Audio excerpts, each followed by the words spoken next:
चलिए आज बात करते हैं एक बहुत ही दिलचस्प पौराणिक कथा की। एक ऐसी कहानी जिसमें महत्वाकांक्षा है, अटूट भक्ति है और है देवताओं का एक अनोखा हस्तक्षेप। तो सवाल ये उठता है कि आखिर एक दिव्य छल से, मतलब एक धोखे से, इतने शक्तिशाली मंदिर की स्थापना कैसे हो सकती है।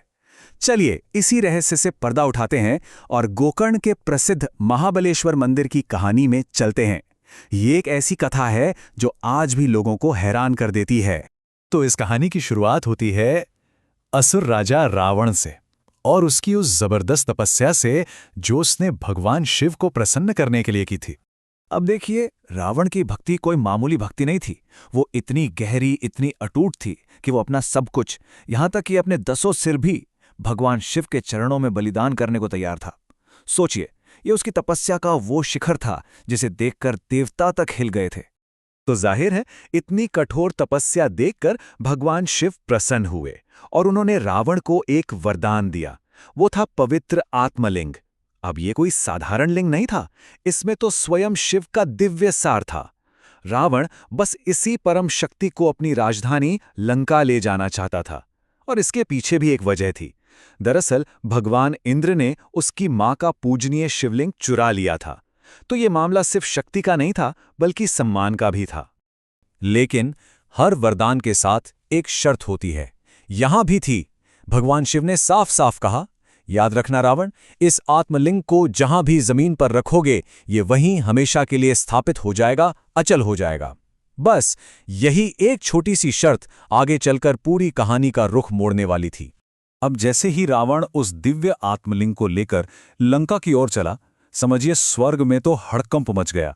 सारे देवता परेशान, उनकी तो रातों की नींद ही उड़ गई। देखिए, देवताओं की चिंता की वजह भी सीधी थी। वो जानते थे कि अगर रावण लंका पहुंच गया और उसने वो आत्मलिंग वहां स्थापित कर दिया तो वो अजेय हो जाएगा, मतलब उसे कोई नहीं हरा पाएगा।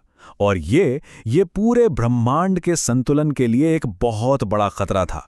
तो अब इस बड़ी मुसीबत को टालने के लिए क्या किया जाए? देवताओं के पास एक ही रास्ता था। वे सब मिलकर पहुंचे सृष्टि के पालनहार भगवान विष्णु के पास। मदद के लिए गुहार लगाई। अब भगवान विष्णु तो सब जानते थे। उन्हें पता था कि रावण से बल से, यानी लड़ाई करके जीतना मुमकिन नहीं है। इस काम के लिए बल नहीं, बल्कि बुद्धि चाहिए थी, जबरदस्त बुद्धि।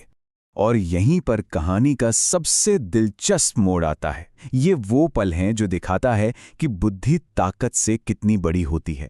इस मुश्किल काम के लिए चुना गया विघ्नहर्ता भगवान गणेश को। जिम्मेदारी थी रावण को आत्मलिंग के साथ लंका पहुंचने से रोकना। तो चलिए अब कहानी की सबसे रोमांचक हिस्से की तरफ बढ़ते हैं। देखते हैं कि आखिर ये दिव्य छल, ये पूरी योजना कैसे काम करती है। तो होता यह है कि रावण अपनी मंजिल के करीब गोकर्ण के तट पर पहुंच जाता है। ठीक उसी वक्त भगवान विष्णु अपने सुदर्शन चक्र का इस्तेमाल करते हैं और शाम होने का एक भ्रम पैदा कर देते हैं। मतलब दिन में ही शाम जैसा माहौल बना देते हैं। अब रावण तो ठहरा पक्का शिवभक्त, उसे अपनी शाम की पूजा यानी संध्या वंदन करनी ही थी। पर मुश्किल ये थी कि वो आत्मलिंग को जमीन पर रख नहीं सकता था। और तभी उसकी नजर एक छोटे से ब्राह्मण बालक पर पड़ती है, जो असल में भेष बदले हुए भगवान गणेश थे। रावण को लगा कि ये तो अच्छा मौका है।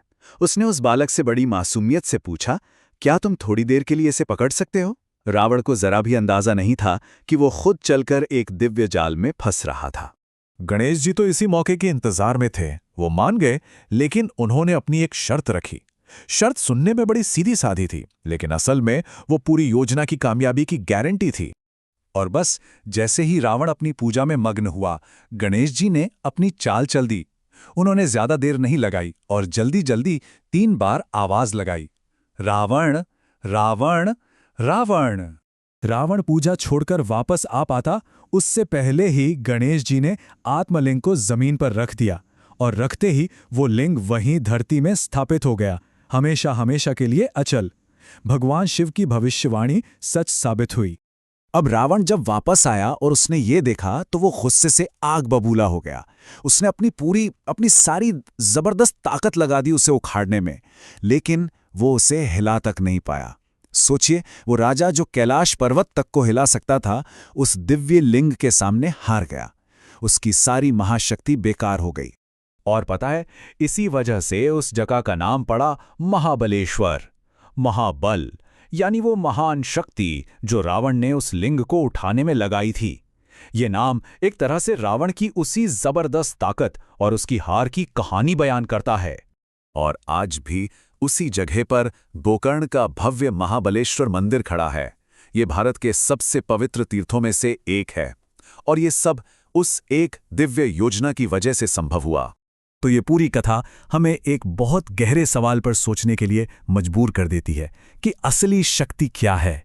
क्या वो किसी चीज को हासिल कर लेने में है, या फिर बुद्धि और ब्रह्मांड के संतुलन को बनाए रखने में?